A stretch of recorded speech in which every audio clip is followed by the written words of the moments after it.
Bonsoir, chers étudiants et étudiantes.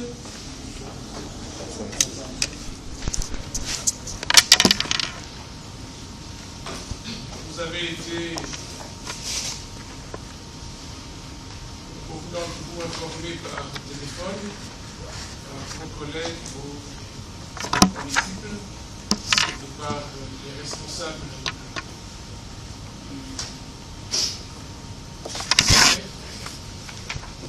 aussi par la note que nous avons affichée, que nous avions donc réunion cet après-midi. Nous sommes un petit peu en retard parce que nous avions nous-mêmes notre réunion. Merci de nous avoir attendu. Et donc, cette réunion, vous le savez bien, n'a d'autre objet que ce qui se passe au département de philosophie depuis quelques semaines.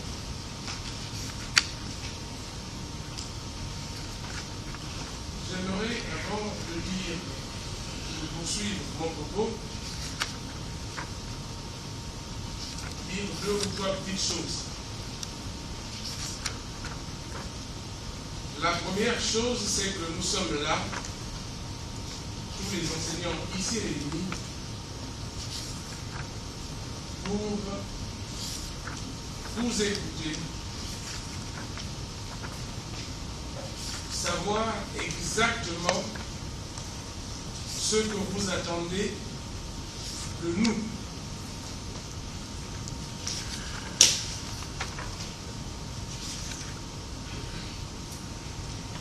Alors, j'aimerais tout de suite dire ceci. Ça va se passer dans l'ordre et non le désordre. Ça veut dire quoi? Ça veut dire que celui qui veut prendre la parole, je le demande et que nous lui accordions cette main.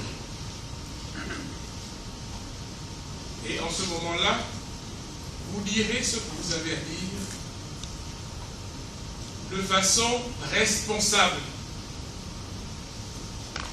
sans invective, sans impolitesse, sans quoi que ce soit de ce genre.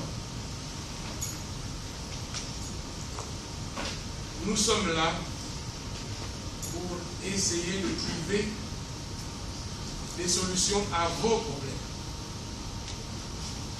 J'aimerais quand même dire ceci.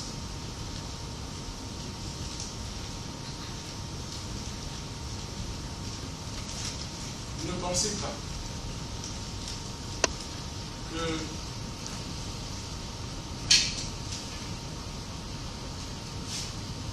les enseignants, tout autant qu'ils sont, nous avons un dessein, je ne sais pas, un dessein particulier pour en faire de vous des ennemis. Pour la plupart, vous avez l'âge de nos enfants et même petits enfants. Je regarde à ma droite, il y a quand même le doyen qui nous a tous enseignés ici, qui est là. Nous sommes là pour vous.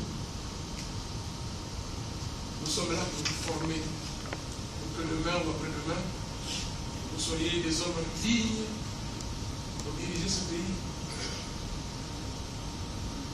Je souhaiterais que les échanges aient la teneur qu'il convient. Je n'accepterai pas tout écart de langage.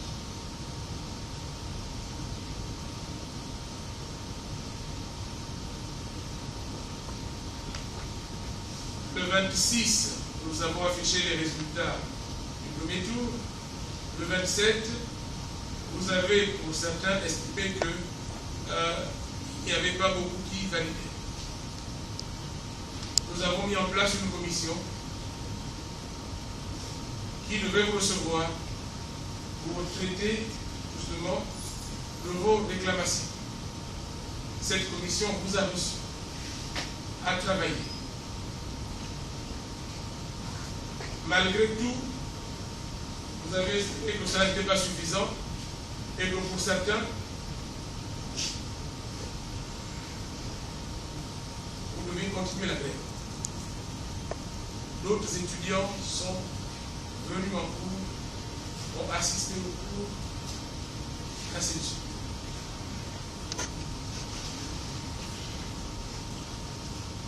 Vous avez ensuite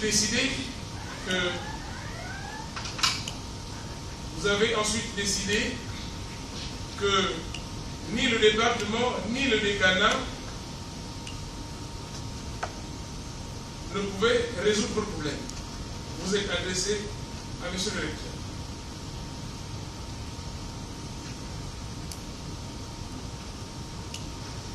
Et ensuite, vous êtes adressé à M. le ministre. Vous savez qu'une fois que, en tout cas ce qui me concerne, une fois que vous vous adressez à mes supérieurs, vous allez vous adresser à M. le recteur, vous n'allez plus rien faire, c'est ça. Que le recteur ait le problème. C'est tout. Qu'est-ce qu'il y a à faire de vous? Si vous vous adressez à M. le ministre, le recteur a le problème avec elle. Le ministre a le problème.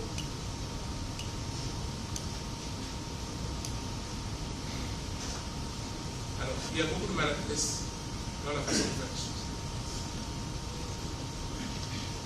Donc, nous sommes là. On ne va pas être très long. On veut vous écouter. On veut exactement prendre ce que vous voulez. Et c'est la raison pour laquelle nous sommes là.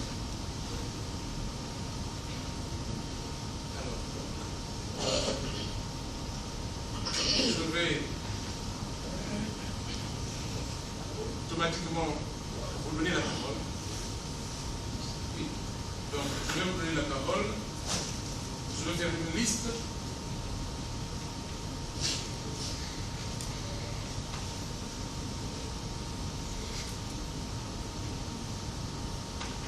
Alors, qui? Oui. Vous voulez la parole? Bon, qui d'autre veut la parole? Je fais une liste de ceux qui veulent la parole. C'est pas comme ça. À moins que vous nous disiez ici que vous avez un seul porte-parole. Non, ça vient de... Dans ce cas, effectivement, on n'écoutera que votre porte-parole. Et si ce n'est pas le cas, si ce n'est pas le cas, je veux avoir les noms de ceux qui veulent intervenir. Donc, monsieur Edou Ké, monsieur Désima, qui d'autre? Monsieur Onongema.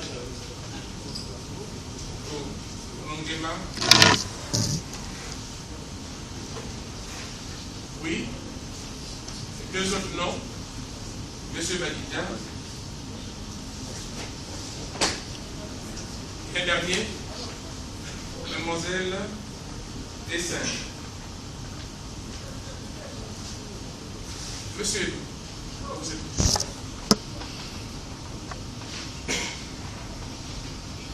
Merci, monsieur le chef de département. Merci, chers enseignants. Et merci aussi, chers commissaires. Je prends la parole ici en tant que président du chef de profession d'étudiants, la mutuelle du département, et porte-parole aussi des étudiants. Je vais, pour commencer, présenter un peu la procédure que le cercle de réflexion a suivi dès l'entame de ce moment de jeunes de cours. Le mercredi 26, après l'affichage des notes des procès verbaux, on a été informé le lendemain, le jeudi. Et ce jeudi 27, nous avons rassemblé les étudiants en assemblée générale. Après cette assemblée, après la réunion que nous avons eue avec vous, avec les enseignants, on s'est réunis en assemblée générale pour essayer d'étudier les raisons de la crise. Et pendant cette assemblée générale, nous avons, par rapport à deux questions qui nous avaient été posées pendant la réunion avec les enseignants, il a été décidé en assemblée générale que le mouvement de jeunes de cours devait continuer et que les étudiants procéderaient aux réclamations au cas par cas.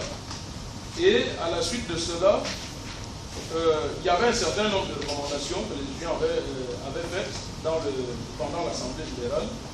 Et après, il avait aussi été décidé pendant cette assemblée générale que les cours reprendraient seulement si les problèmes avaient été résolus. C'est ce que l'assemblée générale avait retenu.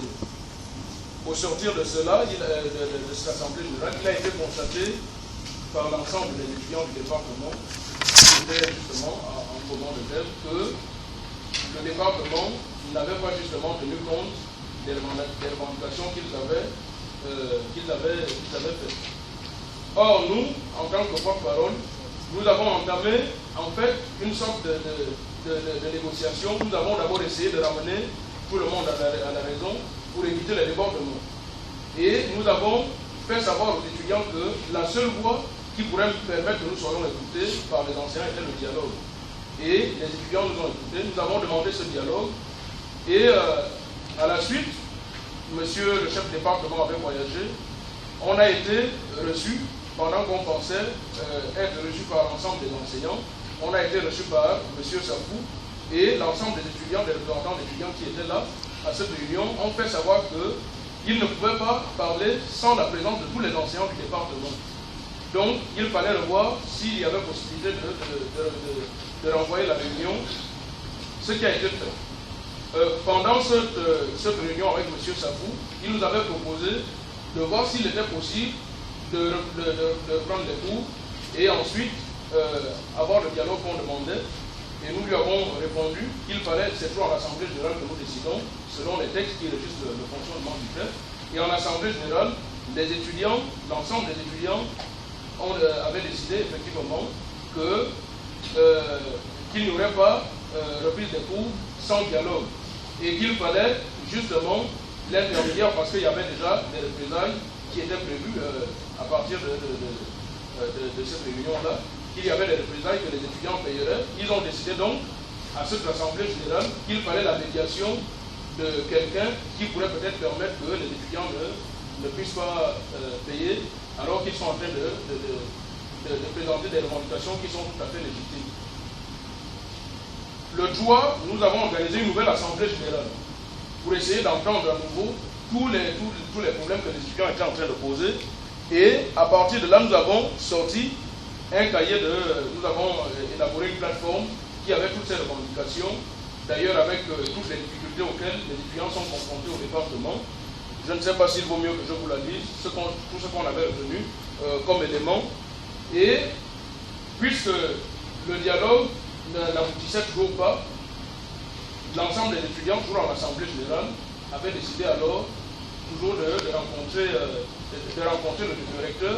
On a été reçu par le conseiller directeur, M. Loubou, qui a dit lui-même qu'il verrait le décanat s'il peut régler la question. Et je tiens déjà à préciser que si les étudiants avaient choisi justement le rectorat, c'est parce qu'ils avaient dit, on avait présenté à l'Assemblée générale une inquiétude.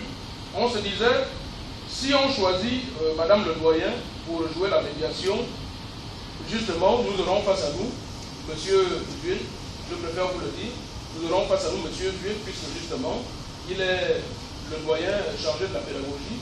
Et dans ce cas, les revendications ne pourront pas déjà être mieux présentées si déjà nous avons face à nous notre enseignant, qui lui-même sera dans ce cas juge des partis. Donc, c'est ce qui a conduit à ce qu'on aille jusqu'au rectorat.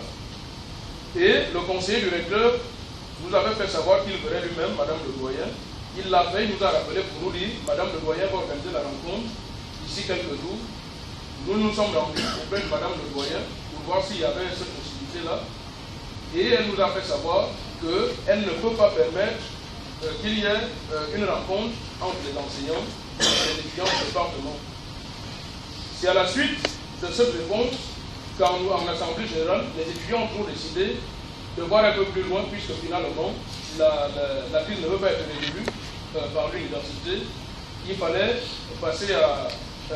il fallait maintenant l'abandonner entre les mains de monsieur le ministre, puisqu'apparemment, la plupart des crises ici à l'université, c'est à lui que les étudiants se réfèrent généralement depuis un certain nombre de temps. C'est ce qui a été décidé en Assemblée générale. À partir de là, on a fait savoir au ministre, effectivement, qu'il y avait une crise au département et que la seule chose, ce que le CREF jusqu'à présent a essayé de prôner, c'était le dialogue, pour éviter justement qu'il y ait des débordements, non seulement des débordements au plan verbal, et même aussi sur le plan physique. Il fallait qu'on essaye d'éviter tous ces débordements-là. C'est pourquoi nous, on avait choisi le dialogue, permettre un dialogue, un échange, pour que les enseignants essayent d'écouter leurs étudiants, pour qu'ils sachent réellement les raisons pour lesquelles ils ont entamé le mouvement de gel de cours. Donc, voici jusqu'à présent les démarches que nous avons entamées. Maintenant, pendant que nous avons toutes les séances tous les entretiens que nous avons eus en Assemblée générale, nous ont donné un certain nombre de choses qui nous amenaient à penser que le dialogue était nécessaire. Premièrement, nous avons pensé qu'il fallait ramener la sérénité au sein du département. Le dysfonctionnement dont parlaient les étudiants à l'entretien que nous avons eu pour la première fois avec vous. Pourquoi? Pourquoi il fallait ramener la sérénité? Parce que tout simplement, on avait constaté ce dysfonctionnement, vous le verrez dans les lignes qui suivent. Et pendant cette assemblée générale, les étudiants avaient d'abord reconnu qu'ils avaient reconnu la volonté et la rigueur manifeste des enseignants à vouloir bien former les étudiants.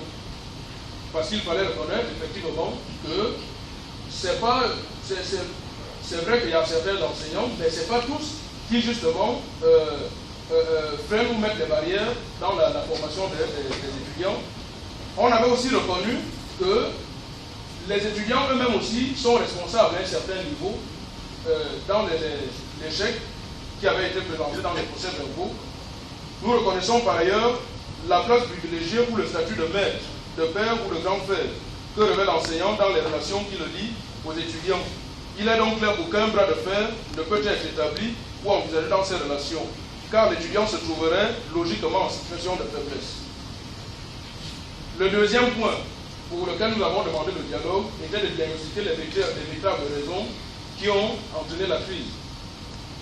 En écoutant l'ensemble des étudiants, on a abouti à un certain nombre de points. On avait d'ailleurs fait un constat. Les étudiants se sont posé la question suivante.